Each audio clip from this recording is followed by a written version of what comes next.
Hello everyone, and welcome to the Jupyter Notebooks lecture. In this lecture, we'll be showing you how to effectively use the Jupyter Notebook system and giving you a tour of the overall environment. Also, check out the resources for this lecture in order to download the zip file that contains all the notebook files. So as I mentioned, check the resources for this lecture and download the zip file. It contains all the .ipynb files, those are notebook files, and those notebooks for the rest of this course. Make sure you remember where you saved and unzipped that file. Let's go ahead and explore the notebooks as well as get a feel for how to effectively use them. I'm going to go ahead and just remind you how you can open up a Jupyter Notebook. I'm going to go ahead and jump to the command prompt now. Alright, here I am at my command prompt. As a reminder, if you're using Mac OS, go ahead and just use your terminal for this. If you're using Windows, just go ahead and come over here to start and type in CMD and select your command prompt. There's also an Anaconda command prompt. You can use that as well. That's the command prompt that comes with the Anaconda distribution. Alright, so you'll go ahead and come to this command prompt and then type in JUPYTER space notebook and hit enter. Keep in mind, this is going to start a Jupyter Notebook wherever you are in the command prompt. So for instance, let me go ahead and delete this real quick. I am under C users and then my middle name here, Marcial, and that's where my notebook is going to get started. If I want to start my notebooks in another directory, I need to change directory. The way I can change directory is by using CD and then typing in the next file that I want. So let's say I wanted to go to my downloads folder because that's where I downloaded the zip file. I could start typing in DON, and you can actually tab autocomplete this, and then it should take you to, if you go ahead and click enter now, downloads. And then I could type in Jupyter Notebook, hit enter and run this, and now my Jupyter Notebook file is going to be, when I show it in my browser, under the downloads folder. If you want to go ahead and go back up one folder, you can type in CD, that's change directory, space, dot, dot. And that will take you back up one directory. You can go ahead and just look up basic command prompt lines. They're a little different depending if you're using Mac OS or Windows. For instance, if you want to see old directory folders in your current directory, in Windows, that's dir to see directory, and this basically shows you all the files here in your current directory. If you are on Mac, you can type in ls for list all of them. Alright, then to clear everything you have here, if you're on a Windows, you can just type in cls. If you're on a Mac, you can type in the word clear. Let me go ahead and start the Jupyter Notebook. I'm going to hit enter, and it's going to open up a Jupyter Notebook in my browser. Here it is. I'm going to go ahead and find where I actually saved the unzipped file. Here it is, Python Data Science and Machine Learning Bootcamp, and depending on what unzip program you used, you may or may not have this -master at the end. But if you go ahead and click on this folder, you'll see quite a few folders here. Python for data analysis, Python for data visualization, Python crash course, machine learning sections, data capstone projects, big data and Spark, and more. The very first section is under this folder, Python crash course. If you click on that section, or that folder, you'll have the notebook. And here you see the .ipynb files. So pretty much for every lecture where you see me coding something out, there's a folder that has the overall section name, and then there'll be a subfolder with the actual section name, and then the notebook files which correspond to the lecture names. So the very first one is Python crash course. You can go ahead and click on this. It'll take a little time to load. Here it is. And then everything I'll be typing out throughout the lecture is here for you. And pretty much at the beginning of every section of the course, I'll remind you on where you can find the actual notebooks for that section of the course. Since there's quite a few lectures and it may be hard to find it sometimes, I'll be there to guide you. And if you ever have any questions on where to find things, just feel free to post to the Q&A forums and I'll be happy to help you out there. Alright, then after that, we'll start Python for data analysis. You'll start the NumPy section, so you'll click on NumPy and see the notebooks for that. Let me go ahead and just walk through how the Jupyter Notebook system works in a general sense. I'm going to go all the way back up to the master, and then I'm going to click New, and here, since I have kind of several environments, I'm just going to click this one, but you can click Python root or Python 3. Whatever it says, just go ahead and click on it. It should be fine.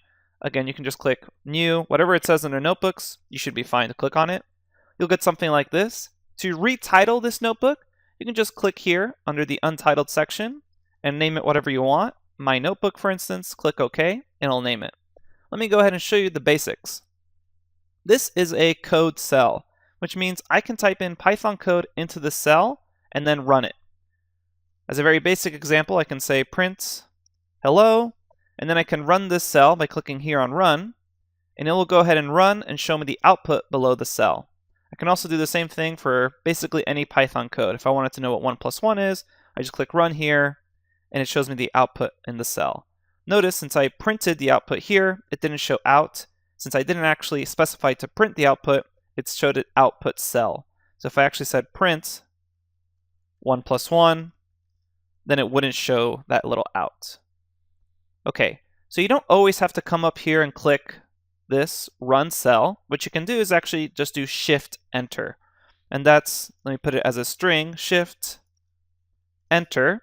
And if I do shift enter, it will go ahead and run whatever is in that cell. So keep that in mind. That's a really nice way to just run stuff quickly so you don't have to constantly come over here and click run cell. Another little trick is alt enter. If I do shift enter on this, it just goes down to the next cell. But if I do alt enter, it will actually insert a cell below it as well. So notice the difference here. If I just do shift enter on this first cell, it runs it. And notice how the in changes its number to show you the order of stuff and how it's been run. Then if I do alt enter, it actually inputs a cell for me. That's a really nice trick, and I'll show you why later on when we discuss exercises. Okay, now you may be wondering, how can I save this notebook? You can just either do Control-S or click here on the little floppy disk, save, and it actually has an autosave feature, so around every 2 minutes it will autosave, or you can just say File, and you can do a save and checkpoint here.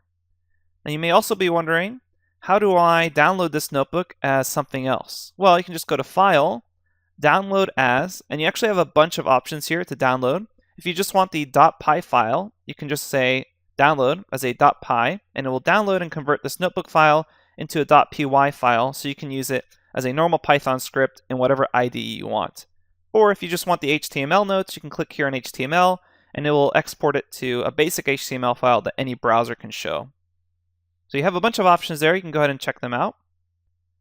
Something else I want you to know is if you ever have, for instance, an infinite while loop running, so let's just say this is like running forever, and you want to somehow restart your kernel, what will happen is under this in, let me zoom in a bit, instead of a number here in in, you'll see a little asterisk, and it'll just be running forever.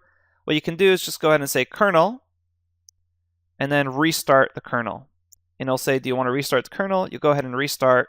It'll say restarting kernel, and then it'll say kernel ready.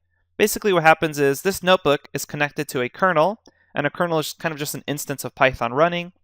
And if something's wrong where Python is crashing, maybe you accidentally wrote a script that just infinitely loops or takes a really long time, you can always just stop everything by coming over to kernel and clicking restart.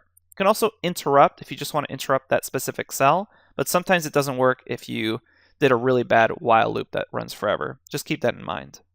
Okay, if you ever need help, in addition to everything I just told you here, you can always just click help, and then it'll give you help on a lot of the libraries we're going to be working with, as well as just notebook help. You can click on that, and it'll send you to a link where it tells you about the notebooks themselves. Keep in mind, these notebooks used to be called IPython notebooks, but now since Jupyter can run other languages such as Julia and R, they're called the Jupyter Notebooks now. Another thing I wanted to mention is there's more keyboard shortcuts than what I just told you. You can go to Help, click on Keyboard Shortcuts, and it will give you a list of all the keyboard shortcuts that are available to you. Alright, that's really the basics of the notebook, and pretty much all you need to know as far as you go through this course. If you have any questions that are more specific to a particular topic that you can't find under the Help here, go ahead and search the Q&A forums. If you can't find it there or in the FAQ, feel free to post a new question to the Q&A forums, and I'll be happy to help you out. Real quick, I wanted to show you what exercises look like throughout this course. So for instance, let's say you go to Python for data analysis, you're on the NumPy section of the course, you've done the lectures, and you're ready to begin the exercise. Every exercise will have a solutions file associated with it. Don't check out the solutions file first, you should check out this exercise file. Then you can go ahead and click on this exercise file. and this one will pop up and look something like this. And this exercise file will have questions for you, and then a cell where you can go ahead and answer those questions. And a lot of times, it'll also show you the expected output. So for instance, here we want to create an array of zeros. Now I know you probably don't know how to do that yet, but keep in mind that if you start typing stuff in this cell, such as print hello, and run this, it will overwrite the output. So just keep that in mind, and that will be more relevant when you actually get to the exercises. Something you may be wondering is, what kind of cell is this that actually just shows text and isn't a code cell? Well, this is known as a markdown cell. If we go ahead and go back to my notebook here, everything I've shown you so far is a code cell. But what's really awesome about Jupyter Notebooks is you can type in notes for yourself in normal markdown text.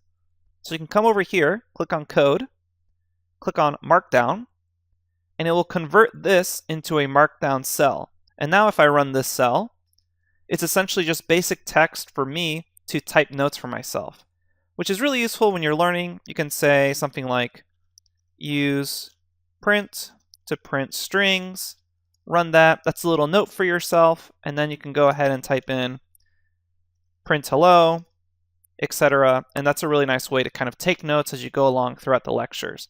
And this also supports markdown formatting. So if you're familiar with markdown formatting, such as how to use hashtags for bold, etc., or maybe do italics with just a couple of asterisks, or bullet points, or indentation for kind of code formatting, that's all supported in these markdown cells. Now, we won't go over markdown syntax because that could be a whole nother course, but just keep in mind if you ever see something like this, type markdown in LaTeX, that says it's a markdown cell.